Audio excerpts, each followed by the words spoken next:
जब temperature 16 degree हो जाता है तो गर्म कपड़े निकल आते हैं। जब 12 डिग्री हो जाता है तो कान में मफलर लगा लिया जाता है।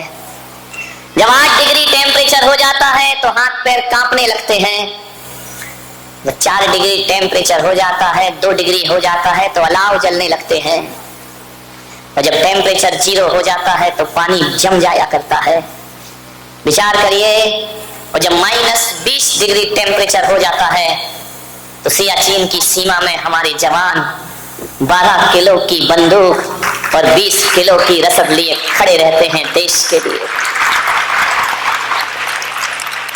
जब ये लोग देश के लिए खड़े रहते हैं, विचार करिए, हम जिन्हें नहीं जानते हैं वो हम पे जान लुटाते हैं। किसी सैनिक से कोई परिचित तो होता नहीं है। जो हमें नहीं जानते वो हम पे जान लुटाते हैं। तो मैंने कहा मैं बीमार भी रहूं तो चलना मेरा धर्म है। आज राष्ट्रीय पर्व है, आज देश का पर्व है, देश का पर्व है। आज लोग दिवाली मनाते हैं, होली मनाते हैं, राष्ट्रीय पर्व इतने उत्साह से नहीं मनाते। लेकिन बारामती में कह सकता हूं कि 23 साल से मैं संत वन के 15 अगस्त का ये जश्न आजादी मनाता हूं। लेकिन जो बारामती में हुआ है वो आज तक हुआ नहीं है मेरे। इतना उमंग देश के प्रति, राष्ट्र के प्रति, क्या जैन, क्या हिंदू, क्या मुसलमान, क्या सिख, सब उमड़ पड़े राष्ट्रीय पर्व मनाने के लिए। मान्यवर, मैं बहुत आनंदित हूं, आज बहुत खुश हूं, प्रसन्न चित्त हूं। कहीं भी चले जाना हमारे जैसा देश ना मिलेगा। आज पूरा पंडाल तिरंगा में रंग गया है। मैं तो कहता हूं कि आज यदि पाकिस्तान छेड़े तो सैनिकों की जरूरत नहीं, बारामती निपटा दे। वो देशभक्ति का जज्बा जगा है। ये बात मैं जरूर कहूंगा कि अभी जो प्रस्तुतियां हुई, मेरी एक लोगों में पहचान है कि जब मैं बोलता हूं तो वो संवेदनशील हो जाते हैं, आंखें भर आती हैं।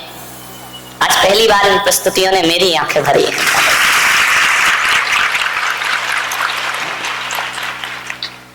किसी देश के पास इतना वैभव, इतना बड़ा इतिहास, वो केवल मेरे भारत के पास है। अमेरिका चले जाना, चीन चले जाना, जापान चले जाना, रूस चले जाना, पाकिस्तान तो जाओ नहीं जाओ बराबर ही, जाके करोगे भी क्या? विचार करिए। कहीं भी चले जाओ दुनिया के किसी भी कोने में, हर देश के पास अपना एक इतिहास होता है। लेकिन मेरे हिंदुस्तान जैसा इतिहास किसी देश के पास नहीं हुआ करता है। जाओ दुनिया को देख लो, घूम करके आ जाओ।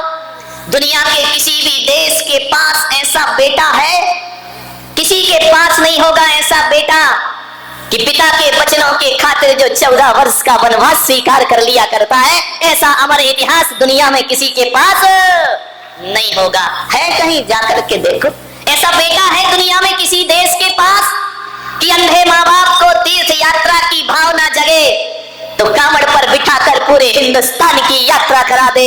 ऐसा बेटा केवल भारत में पैदा हुआ करता है, मेरे हिंदुस्तान में हुआ करता है। होंगे ईंट पत्थरों के इतिहास सबके पास, मेरे भारत जैसा इतिहास दुनिया में किसी के पास नहीं होगा कि एक भाई यदि 14 वर्ष वनवास में रहता है तो दूसरा भाई महलों में भी वनवासी बनकर के अपना जीवन गुजार दिया।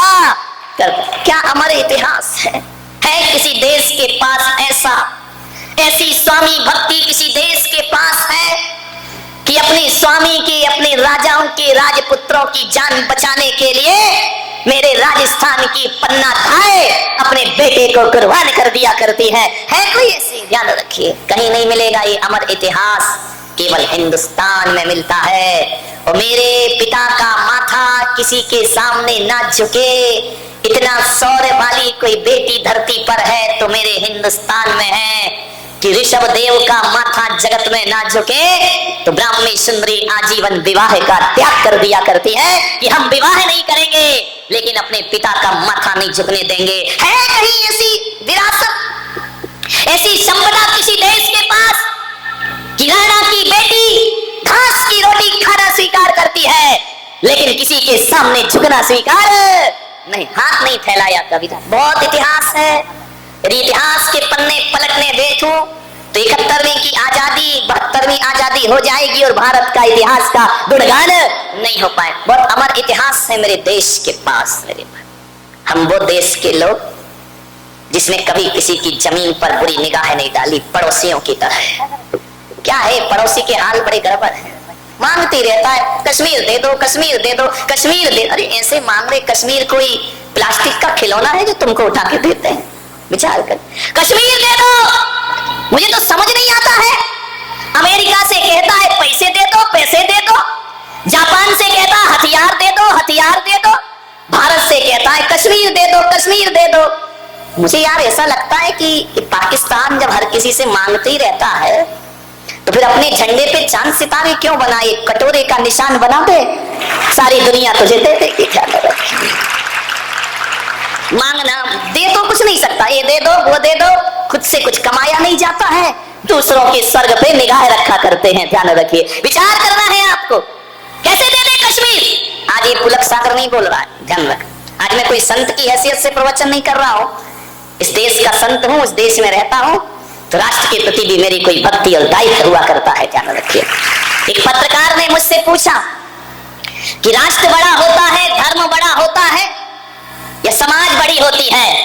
मैंने कहा दुनिया की परिभाषा कुछ भी हो, लेकिन पुलक सागर कहता है यदि मेरे लिए व्यक्तिगत पूछा जाए तो ना धर्म बड़ा होता है ना समाज बड़ी होती है, सबसे बड़ा होता है तो राष्ट्र हुआ करता है। क्योंकि राष्ट्र सुरक्षित है तो धर्म सुरक्षित है, और धर्म सुरक्षित है तो समाज। राष्ट्र भक्ति से बड़ा और कोई चीज नहीं हुआ करती, सबसे बड़ी देशभक्ति हुआ करती है। मान्यवर, राष्ट्र से बड़ा क्या होगा? तो मैं आज राष्ट्र के लिए बोलूंगा, देश के लिए बोलूंगा। आज मैं धार्मिक नहीं, मेरे हृदय में देशभक्ति का जज्बा जागृत है। ध्यान रखिए। कश्मीर दे दो, कश्मीर दे दो। अरे कश्मीर भारत की तकदीर है भाई, ध्यान रखना, कश्मीर भारत की तकदीर है। और जरा उनसे पूछो, पाक के नापाक लोगों से, कि कोई अपनी तकदीर किसी को दे सकता है क्या? बताइए, कोई अपनी तकदीर किसी को नहीं दे सकता है। मान्यवर, भारत वो देश है जो किसी के जमीन के टुकड़ों पर अपनी निगाह नहीं डालता है।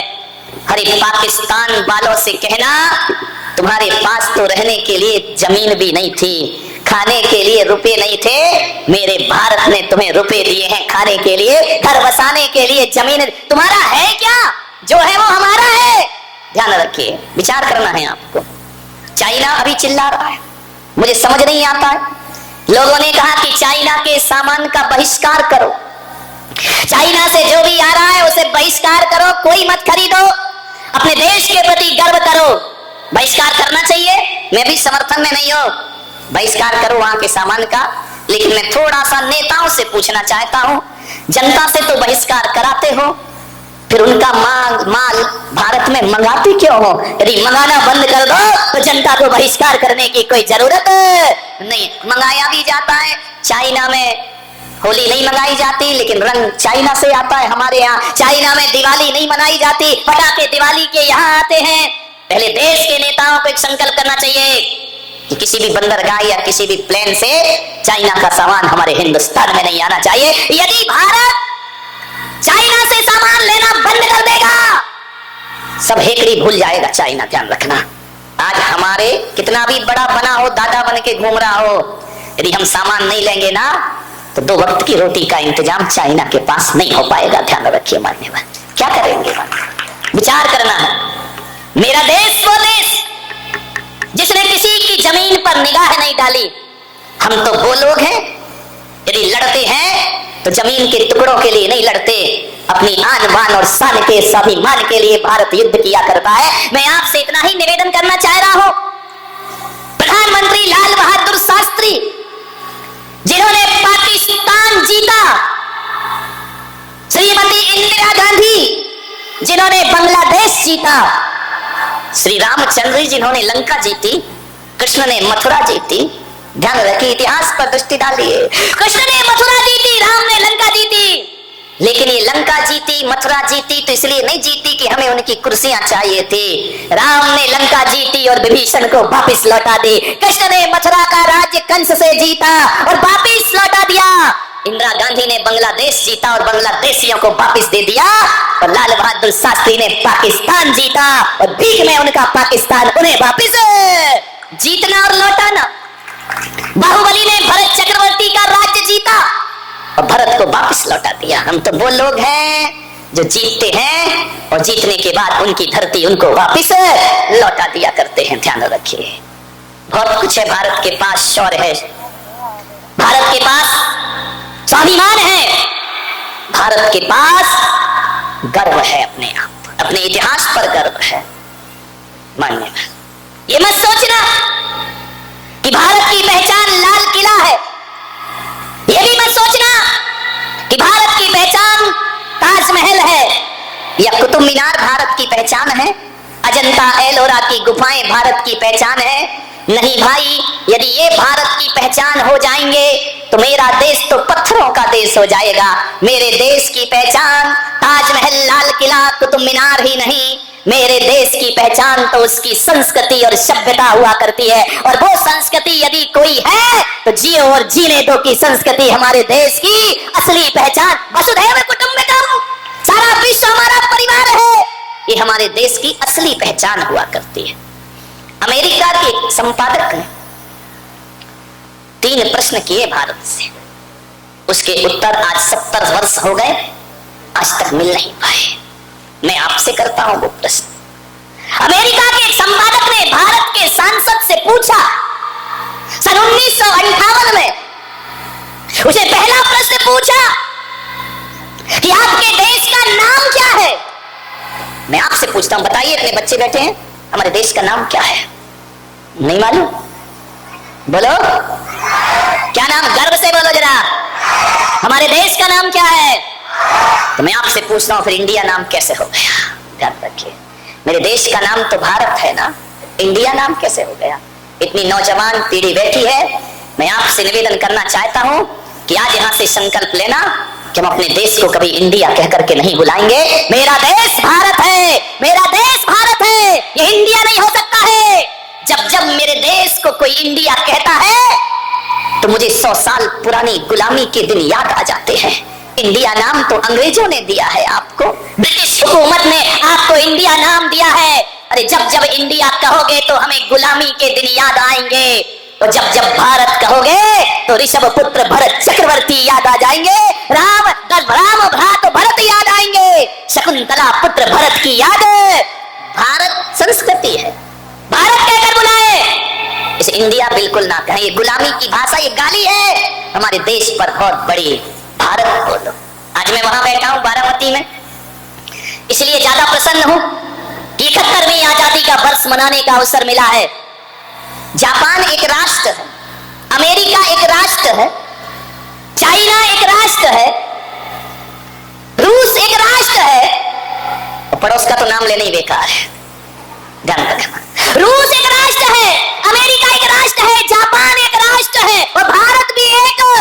लेकिन इन राष्ट्रों में मेरा राष्ट्र थोड़ा अलग है, ध्यान रखना। सब दुनिया में राष्ट्र मिल जाएंगे, लेकिन मेरा भारत ऐसा है जो राष्ट्र भी है और राष्ट्र में महाराष्ट्र भी है, और महाराष्ट्र में सौराष्ट्र भी। सौराष्ट्र इसी देश में, महाराष्ट्र भी, राष्ट्रों में भी महाराष्ट्र। बोलो ना, जय महाराष्ट्र। ध्यान रखिए, ऐसा किसी देश में नहीं हुआ कि राष्ट्र में महाराष्ट्र हो, महाराष्ट्र में सौराष्ट्र। गुजरात चले जाओ, सौराष्ट्र मिल जाएगा। ऐसा देश तो दुनिया में केवल भारत हुआ करता है। मैं आपसे निवेदन करता हूँ, पैसा आपके पास हो जाए, दुनिया भर के देश घूम के आ जाना, और जब पूरी दुनिया को घूम कर आ जाओगे और दिल्ली के एयरपोर्ट पर उतरोगे और सारी दुनिया में जो देखा है उन्हें थोड़ा सा याद करोगे, तो मैं विश्वास दिलाता हूँ तुम्हारे मुंह से एक ही शब्द निकलेगा, सारे जहां से अच्छा हिंदुस्तान। भारत से अच्छा कोई देश नहीं, इससे अच्छा। कितने दिन रहोगे अमेरिका? 8-10 दिन बाद कहोगे चलो घर वापस चलते। चाइना कितने दिन रहोगे? रूस कितने दिन रहोगे? ध्यान रखिए, अपना वतन, अपना देश, इससे अच्छा दुनिया में कोई दूसरा देश कैसा देश है?